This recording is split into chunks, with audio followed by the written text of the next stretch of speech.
Fikir vermişəm, tədris vəsaitlərində olan, dərsliklərdə olan dəyişikliklər bəzi müəllimlərin, valideynlərin xoşuna gəlmir və bunlar narazılığını necə bildirə bilərlər? Əziz valideynlər, girirsiniz Trims Eduaz saytına və ya müəllimlər, fərqi yoxdur. İctimai müzakirədə olanlar hissəsinə daxil olursunuz, yuxarı sürüşdürürsünüz. Məsələn, burada müzakirəyə qoyulan kitablar var. Bunların PDF-ni yüklüyürsünüz, daxilində, içəriğində nə varsa hər birinə baxırsınız.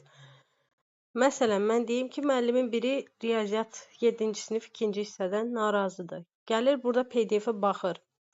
Tutaq ki, içində olan bəzi misallar uşağın yaşına uyğun deyil və s. və s.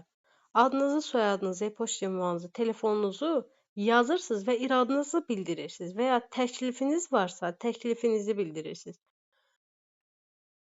Yəni, dərslik çıxıb, təsdiq olunub qarşımıza gələndən sonra, layihə qəbul olunandan sonra siz 50 dəfə ah uzarlansanız belə heç bir xeyri olmayacaq təəssüf ki. Çünki bunu zaten ictimai müzakirəyə qoyurlar burada. İrad və təkliflərinizi zəhmət olmasa bildirin.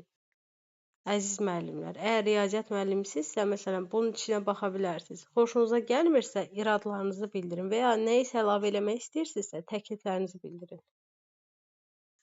Bu şəkildə ümid edirəm ki, video sizin üçün faydalı olar. Bir daha qeyd edirəm, sayt Trims Edu az saytıdır.